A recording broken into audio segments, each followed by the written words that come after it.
Welcome back, combatants, to the king of Mortal Kombat, where we take a brief look into all the mainline Mortal Kombat games and their ports.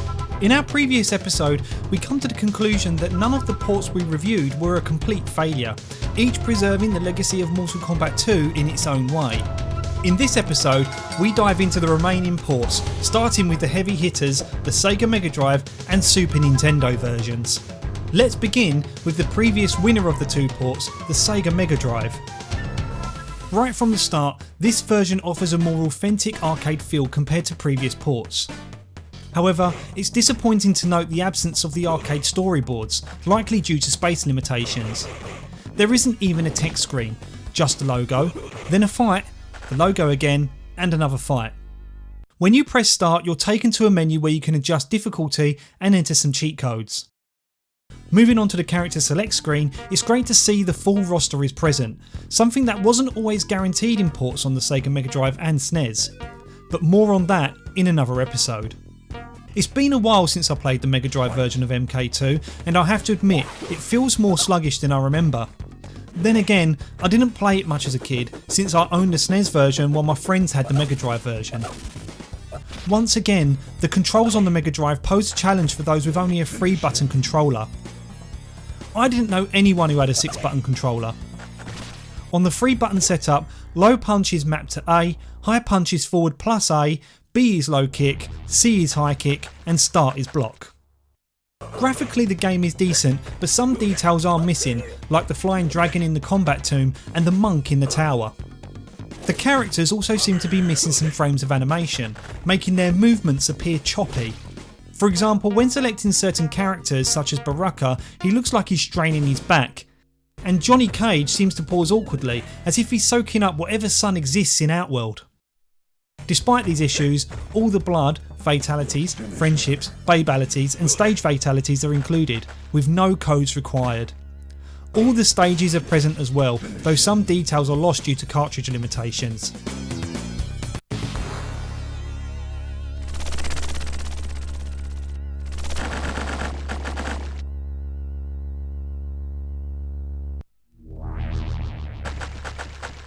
The Mega Drive's music shines once again in this version, offering a mostly accurate replication of the arcade soundtrack with that signature Mega Drive charm.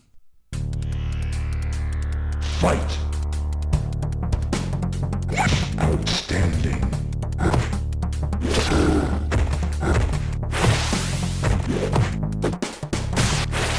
There are also more voice samples this time around compared to MK1. Shao Kahn shouts phrases like outstanding during uppercuts and taunts you during fights. You will die. Fight! Dan Forden even makes an appearance with his iconic "Hosty" phrase, even though oddly his sprite is in black and white. Unfortunately, many voice samples are still missing. Much like MK1, there's no announcement of character names, wins, rounds, flawless victories or finishing moves.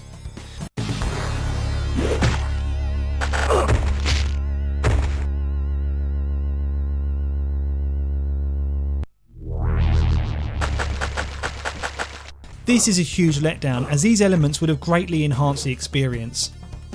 While you can't pause during the game, the next fight on the ladder screen won't start until you press a button, giving you a chance to take a breather.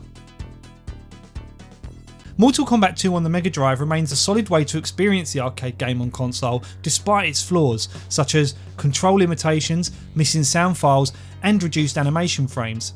It's definitely worth a play even if it's not perfect. Now let's move on to the world of family friendly fun with the Super Nintendo version. The original Mortal Kombat on the Super Nintendo had a rough start, with inconsistent gameplay, a lack of blood and toned down fatalities. Given this, many assumed Nintendo would continue to impose strict limitations for the sequel. However, due to the overwhelming success of the Sega Mega Drive version of the original Mortal Kombat, Nintendo decided to loosen their reins, allowing Probe and Acclaim to faithfully recreate the arcade experience on their 16-bit powerhouse. All characters are included, and immediately you'll notice a difference between the SNES and Mega Drive's colour palettes. The SNES simply offers more depth, resulting in a richer, more accurate experience. Mortal Kombat 2 truly feels at home on this console. While the character sprites may appear slightly smaller, their animations are smooth and victory poses retain all their frames. The attention to detail is also evident in the arenas, whether it's the reflection in the acid, the extra hooks, or the atmospheric lighting behind the cages. The SNES version outshines its Mega Drive counterpart. And this is just the first stage. When it comes to gameplay, the SNES version feels more responsive and faster, offering a more competitive experience. This is further enhanced by the Super Nintendo controller's 6-button layout, which is perfectly suited for a game like Mortal Kombat 2. All of Shao Kahn's announcements are included, and while the sound is heavily compressed, it was more than adequate back in 1994. Everything is still clearly recognisable.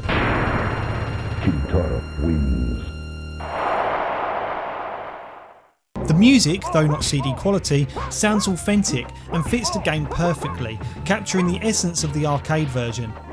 For its time, this was arguably the best way to experience Mortal Kombat 2 at home. Flawless victory. Round 2. Fight.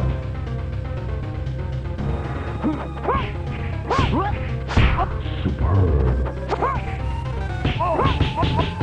All fatalities, friendships and babalities are present and unaltered. Finish it.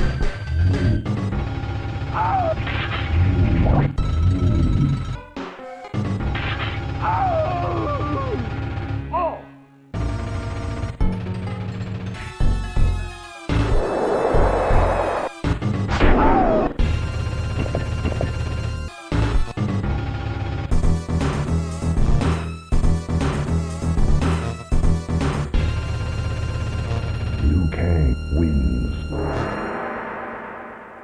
Flawless victory. Friendship. Additionally, compared to the Mega Drive version, Kung Lao's hat throw fatality requires more precision. You'll need to aim his hat at your opponent's neck to execute the finisher correctly. As for the character endings, they are included as well, although featuring passport-sized images. These small pictures were significant as they offered our first glimpse of Sub-Zero without his mask.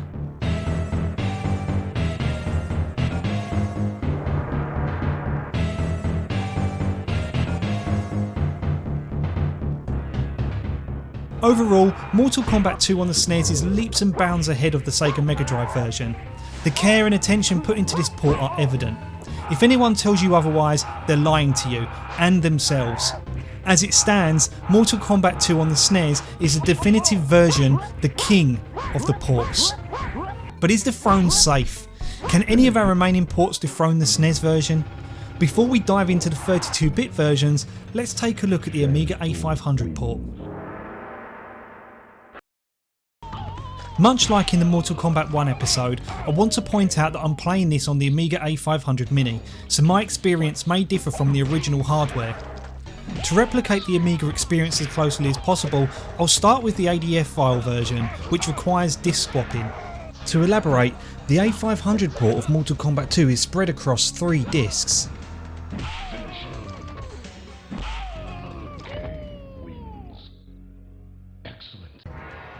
The game loads up and immediately I need to switch to disc 3 after the Acclaim logo. I swap the disc, press fire and we're back at the Acclaim logo.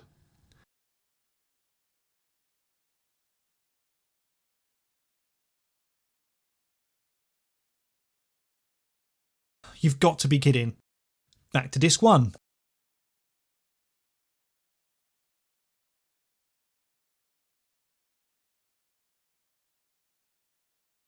Finally, we see some progress with the Probe logo. Midway presents.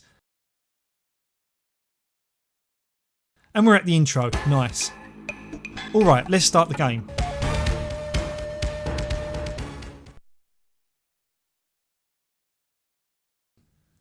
Are you serious? Back to disc 3. Then to the Dragon logo. And finally to the character select screen. I choose Jax.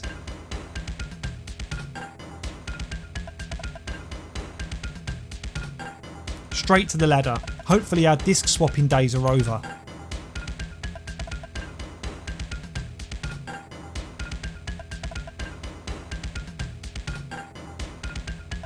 I stand corrected. Now it's time for disc 2.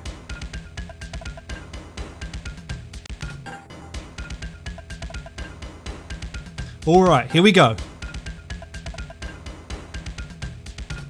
Anytime now.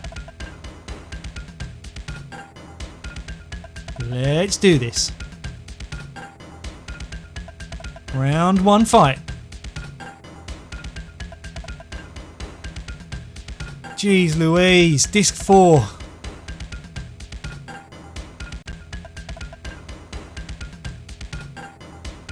Round 1.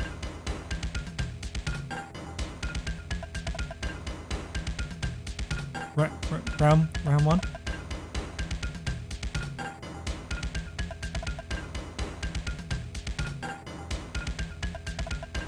Oh wow, this is ridiculous. Disc 4 out, disc 3 in.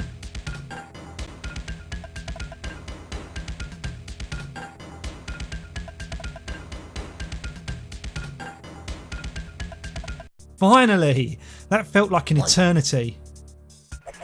So that gives you an idea of what's involved every time you start a match. It's painstakingly slow. I'm switching over to the other version that doesn't require disc swapping. Now that we can focus on the game itself, let's start with the intro. Graphically it's nice, just clouds and the logo, but the colours are rich and the music is fantastic. It's punchy, loud, and I'd go so far to say this is the best intro yet.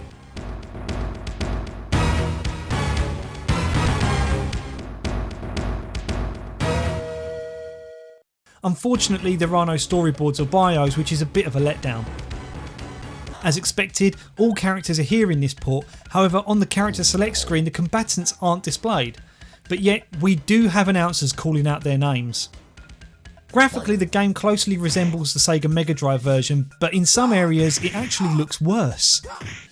For instance, the living forest trees have zero animation, the fight is in the background of the pitter idol, there's no electricity in the portal, and the monks are static.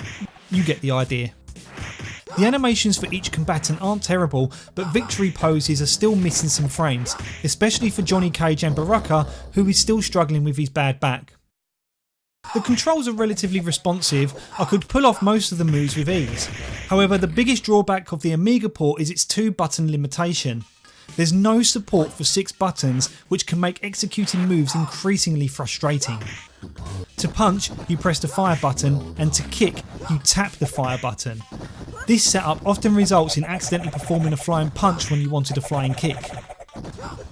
On a positive note, finishing moves have been adjusted to accommodate the 2-button setup, so they're easier to pull off than you might expect.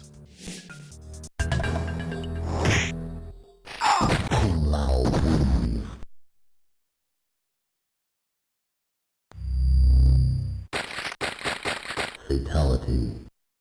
Sound wise it's not terrible. There are a lot of announcer samples here, no round callouts, but we have combatants' names, fatalities, friendships and babality announcements. Kung Lao wins. Friendship.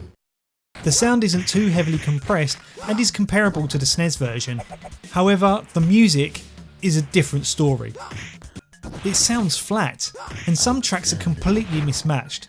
The Deadpool has the Pit 2's music, the Combat Tomb has the Deadpool's music, and the Wasteland has the Armory's music. It's all a bit of a mess. Fight.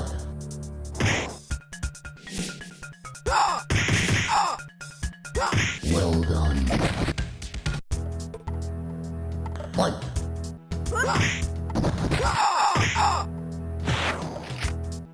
Well done. Excellent. Fight.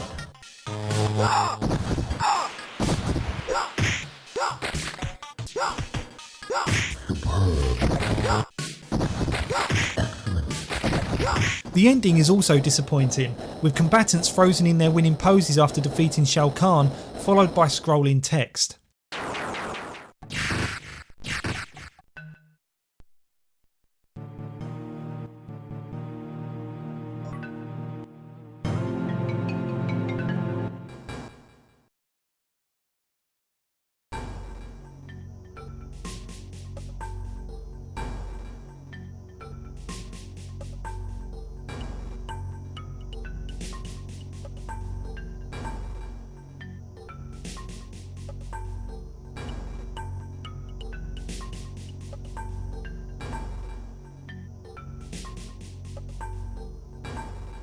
Overall, the Amiga A500 version of Mortal Kombat 2 is a pretty disappointing experience, even without the constant disc swapping and load times. Factor those back in and it becomes a much more painful experience. While the Amiga port is certainly not a great game, it's also not the worst, so we'll place it in the not good but not bad category.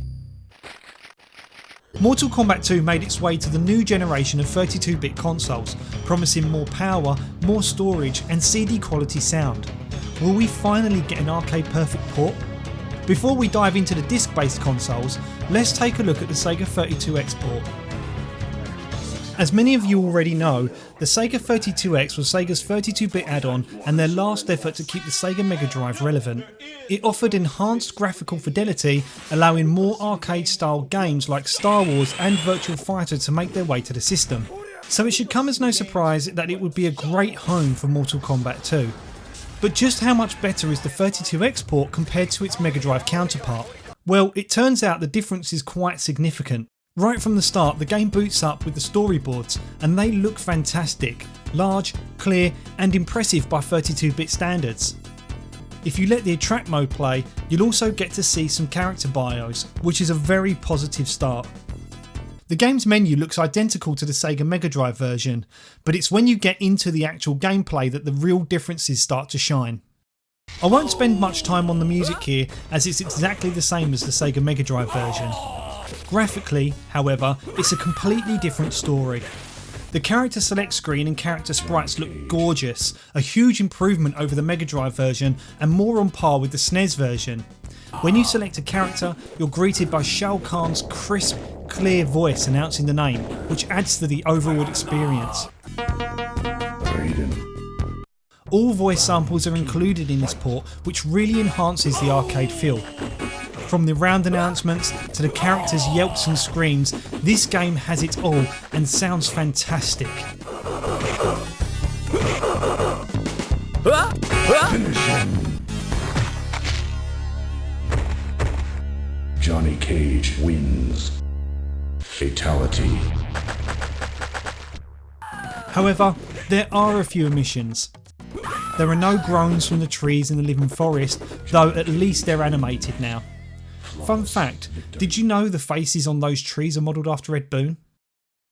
Unfortunately, when facing Shao Kahn, he only says "you will die", which is a bit of a letdown compared to the arcade and SNES versions where he has more lines of dialogue. You will die. You will die. You will die. While the characters look incredible, some of the stages could still use some work. The Deadpool, while definitely more detailed, still doesn't quite hold up to the SNES version. On the other hand, the combat tomb looks great, now featuring multiple dragons in the background compared to just the one on the SNES. I'd go so far as to say that the Deadpool is the only stage that doesn't look top notch. Everything else is nearly spot on.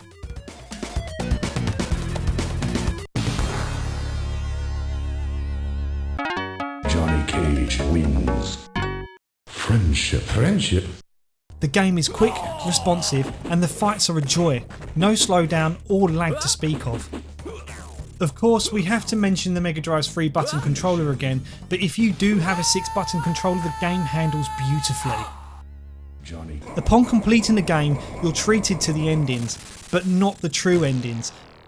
You get the bio page picture and some text, which is a real shame for an otherwise brilliant port. So where does this version stand in the King of Mortal Kombat 2? The younger version of me who owned this on the SNES would argue that no version could beat the SNES port. But as an adult with hopefully better judgment, I have to admit that's no longer true. Right now, I have to say that the 32X version is the best way to play Mortal Kombat 2 outside of the arcade. It may not be perfect, but with its snappy gameplay and crisp sound, it simply offers a better arcade experience than the SNES. We've got just 2 console ports left. Enter the Sega Saturn and Sony PlayStation. 2 CD based systems that should, given their specs, offer the best arcade experience. So let's head over to the newcomer in the console market and check out Sony's PlayStation port. The PlayStation 1 version of Mortal Kombat 2 was released on August 2nd, 1996 in Japan and developed by Probe. Interestingly, this came after Mortal Kombat 3 had already made its mark in the arcade. Despite this, a PlayStation port of the iconic Mortal Kombat 2 was released, but it wasn't exactly what I expected.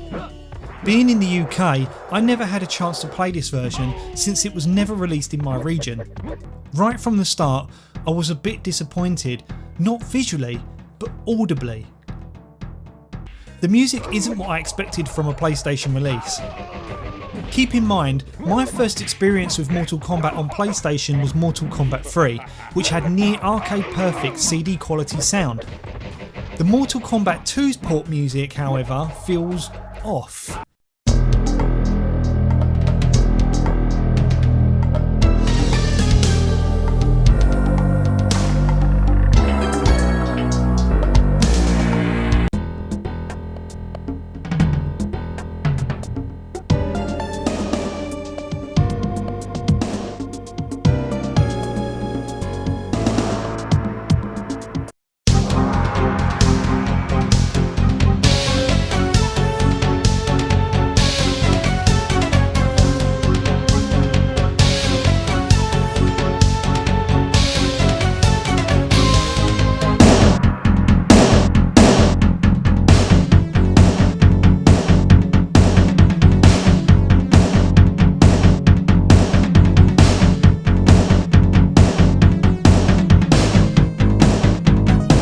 It's not arcade perfect, it's more like an attempt at recreating the arcade version.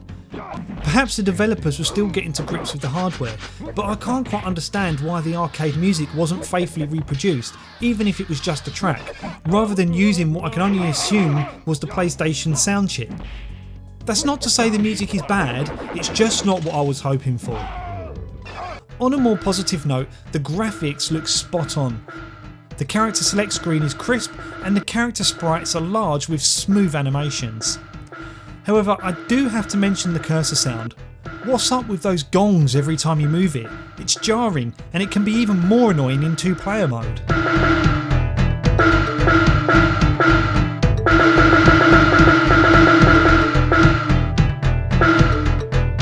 Another unfortunate omission is the lack of character callouts. They're entirely missing from this port. On the bright side, the round announcements, finishing move prompts and Shao Kahn's taunts and compliments are all present and sound incredibly crisp. Finish him.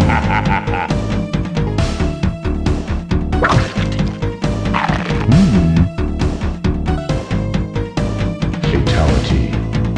Being an early PlayStation title, there are a lot of load times. While load times are common in PS1 games, this game has them in places where they probably shouldn't be.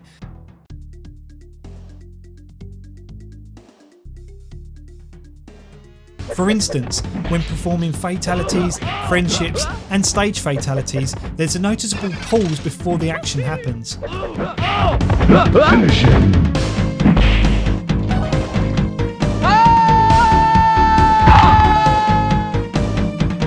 Flawless victory. Fatality. It slightly diminishes the impact of those finishing moves. So you'll be seeing that 2 logo, or smiley face if you're using cheats, in the bottom left hand corner quite a bit.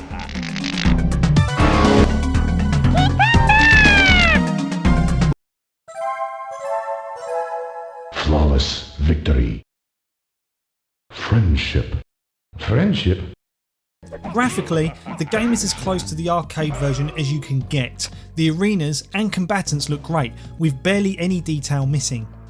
As for gameplay, it's quick and responsive, nothing feels out of place, and you can have some great matches, especially in 2-player mode.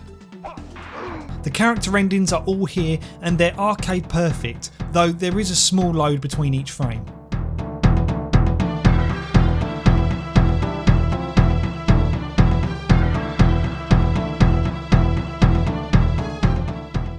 If it weren't for the frequent load times and the less than perfect music, this version of Mortal Kombat 2 could have been a strong contender to take the crown from the 32X version.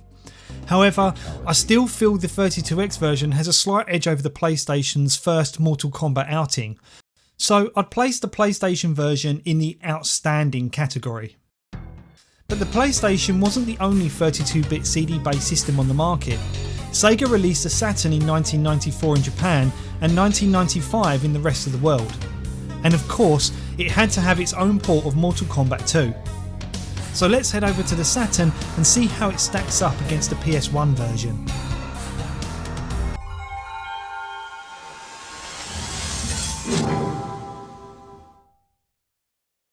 The Sega Saturn version of Mortal Kombat 2 was also developed by Probe, which is why you'll notice many similarities to the PlayStation version. When you boot up the game, the title screen music is once again not a faithful recreation of the arcade soundtrack. It seems to be utilising the Saturn sound chip, resulting in a somewhat different auditory experience. The arcade storyboards are present as expected, and the character select menu music closely resembles the PlayStation version's track. Unfortunately, it also retains those annoying gongs that play every time you move the cursor, something that persists even in 2-player mode. While the Saturn version has fewer loading screens compared to the PlayStation, there are still some load times, especially during fatalities, stage fatalities and friendships.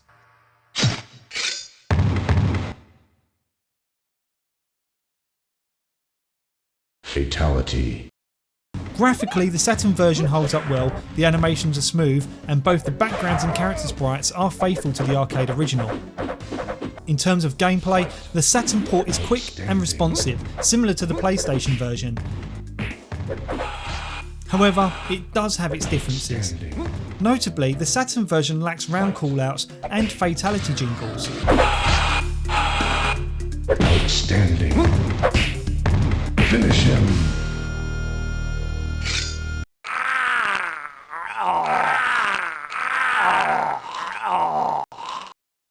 Fatality.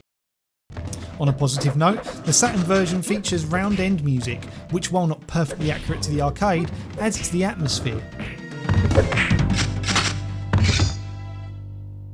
It does have some oddities, like the bizarre sound effect during the Deadpool stage's round end. An interesting addition to the Saturn and PlayStation port is a unique fighter pose I haven't seen anywhere else. After winning a match with Shang Tsung, he performs a new pose with his hands on his hips and then laughs, a touch not present in any other version of Mortal Kombat 2. The Pit 2 fatality also looks particularly impressive on the Saturn, showcasing the hardware's strengths.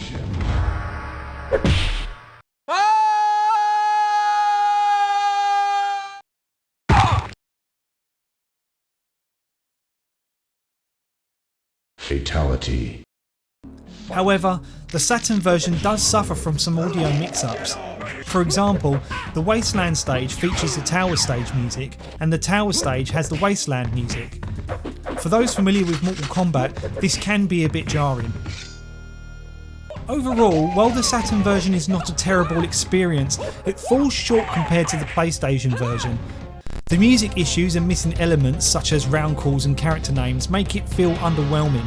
Still, it's worth playing, especially if you're a fan of the series. That leaves us with just one version to review, the PC port. Known for its near arcade perfect rendition of Mortal Kombat 1, can the PC version of Mortal Kombat 2 challenge the 32X for the top spot? Let's find out. Given the stunning accuracy of the original Mortal Kombat PC port, I was ready to hand the crown to the PC version for Mortal Kombat 2 right away. But as soon as the Acclaim and Probe logos appeared, I was taken aback. This is the PC port? What happened to the music? It sounds more like MIDI than CD quality sound. After some digging through the GOG forums, it turns out that this port is known for having the worst audio of all the Mortal Kombat PC versions. What a letdown for what I was hoping would be the top contender this round. The arcade storyboard intro is present, but even the font looks off, more generic than the original. The character select music doesn't sound right either. In fact, there isn't a single piece of music in the game that feels well suited for a PC. Well done. It's a real shame because aside from the music, the rest of the audio is great. The voice samples are crisp and sound effects are on point. However, they're somewhat overshadowed by the dreadful MIDI music, which makes the voice samples seem quieter than they should be.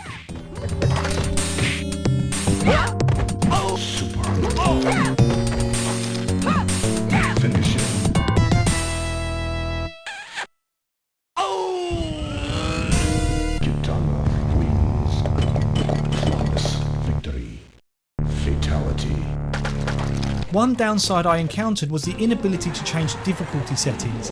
The game felt a bit too easy, at least until Kentaro showed up.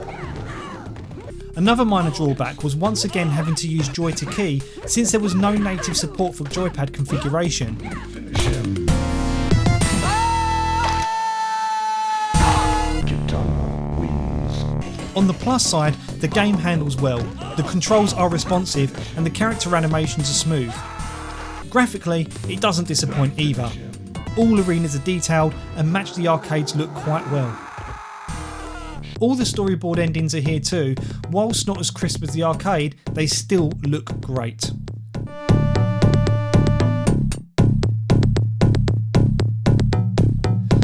This was a tough call. The PC port isn't bad by any means, but the poor music left me feeling disappointed compared to the Mortal Kombat 1 PC port, which was exceptional. As a result, I'm placing the Mortal Kombat 2 PC version in the outstanding tier, just behind the 32X, but ahead of the rest. I'm sure many of you might have a different opinion, and that's completely fine.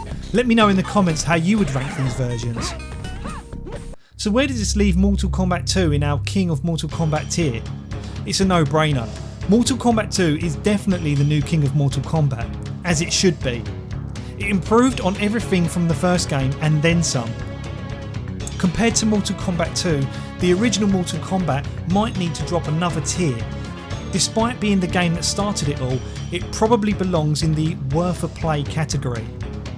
And that wraps up this chapter in our King of Mortal Kombat series. Next time, we'll jump forward to 1995 and dive into the third instalment, which introduced some controversial new gameplay features.